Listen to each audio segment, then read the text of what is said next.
called a meeting of our committee, and they said this changes the situation totally. We got them, and they then called a meeting at in the Schwedegan Pagoda, the holy centre of Rangoon. Many people attended, and they passed a resolution by popular acclaim, A, that civil government should return to Burma immediately, and B, that a civil government should be formed, composed of members of the resistance movement. This was unacceptable to Sir Reginald Dorman Smith, who now returned from Simla to resume his governorship of Burma. By now, his relations with Mountbatten had greatly deteriorated, principally over the question of Aung San. Sir Reginald Dorman Smith, Governor of Burma, meets Burmese leaders on board a British warship in Rangoon Harbour to discuss Burma's future. But Dorman Smith preferred to work with pre-war moderates rather than Aung San, of whom... He's a queer chap. I don't think he's quite all there. He was always a stormy sort of creature. Led student strikes and that sort of thing. But he's not a big enough man to lead this country, as, say, her first Dominion Prime Minister. Dorman Smith, with support from the newly elected Labour government in London, was proposing direct rule for Burma, leading to independence at an unspecified future date. It was, in effect, putting the government back to pre-war days. So I wasn't in the least surprised when the more extreme people like Aung San, as he was then regarded, should have rejected it out of hand. After 3 months of stalemate, Dorman Smith called for his old friend U Saw, who'd spent the war in Uganda. He'd been interned by the British after he too had tried to contact the Japanese after Pearl Harbor. Eric Battersby brought him back. And I was dispatched in the forlorn hope that he would be able to influence Aung San away from his extremist notions. This was total madness. It simply couldn't have happened. U Saw had no influence in Burma. He was yesterday's man. Aung San was in control. On U Saw's return, Dorman Smith now decided to dig up Aung San's wartime past. During the 1942 invasion, many in the Burma Independence Army had run out of control and killed thousands of ethnic minority Karens in southern Burma. Historically, the Karens had been favoured by the British, and many Burmese nationalists regarded them as collaborators. Aung San did his best to halt the massacres, but he was far from blameless himself.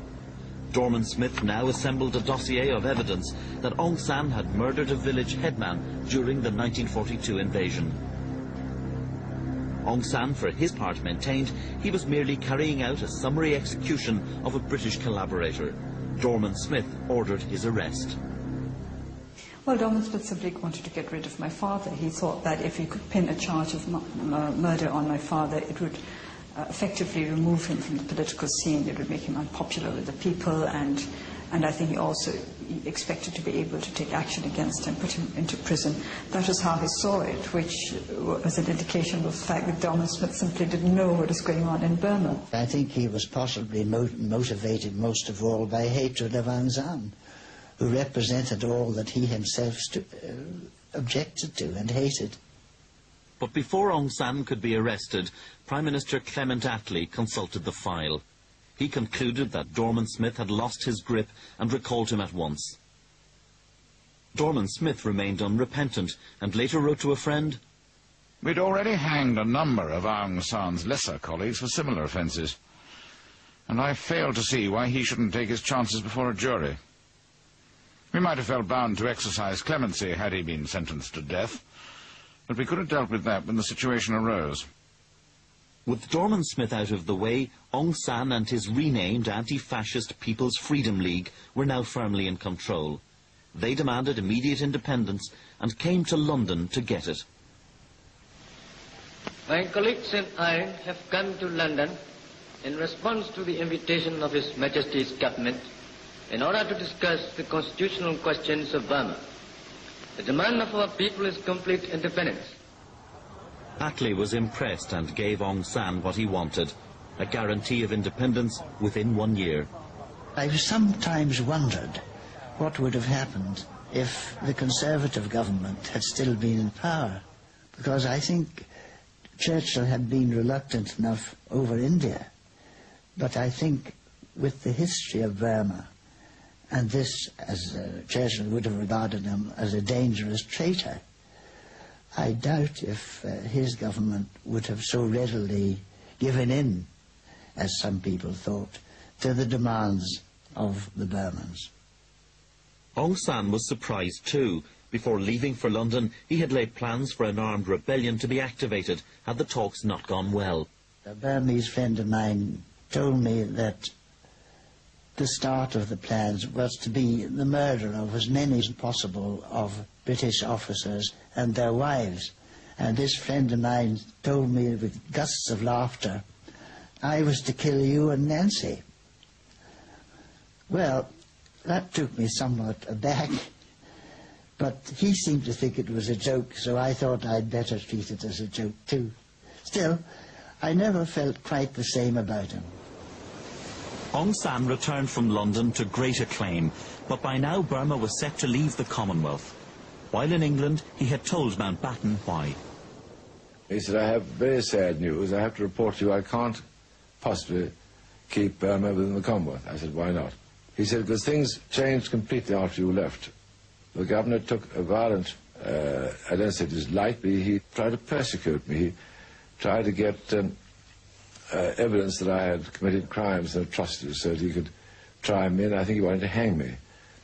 And it's very difficult, therefore, to work with somebody who you know has been trying to pin a murder rap on you and trying to liquidate you personally and refuse to deal with your party. Say, how can you stay within an empire whose representative is after you? I said, that's very, very sad. After his dismissal, Dorman Smith continued to be involved in Burmese affairs.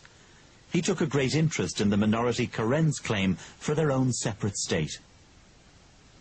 Burma was and still is a country of many distinct ethnic groups, many of whom feel no connection with the majority Burmans. In southern Burma, the Karen, fearful of a repeat of the 1942 massacres, were committed to separation from the end of the war. When Aung San returned from London in 1947, he concluded an agreement with all the country's minorities that they would join the independent state of Burma with a measure of autonomy. There was, however, one group missing, the Karens, the so-called British collaborators of the war. The separatist claims of the Karens now became the main focus of a shadowy new group founded by Sir Reginald Dorman Smith shortly after the Aung San Attlee Agreement. Based in London, it was called the Friends of the Burma Hill Peoples. The group was mainly made up of conservative politicians, soldiers and journalists. British intelligence watched this group closely from its inception. Back in Burma on the 24th of June, 200 Bren guns were stolen from the Army Ordnance Depot in Rangoon. This was the theft arranged by Captain Vivian and later traced to U Saw. Around this time, Major Hugh Toy visited U Saw and found him seething at Aung San's power. He contrasted himself with what he thought of as this rather gauche upstart in Aung San.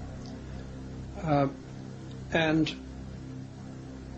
I got the impression that he really meant to have power, but only when he could get it in a legitimate way.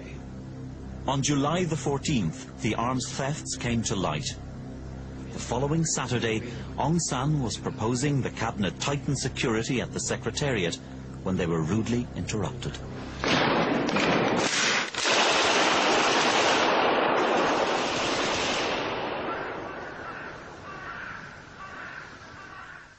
U Saw and 8 others stood trial for murder. Sir Reginald Dorman Smith offered to give evidence in his friend's defence, but was discouraged by the British government. U Saw was convicted of conspiracy to murder and sentenced to death. Dorman Smith intervened once more, this time to plead for clemency for his friend. The plea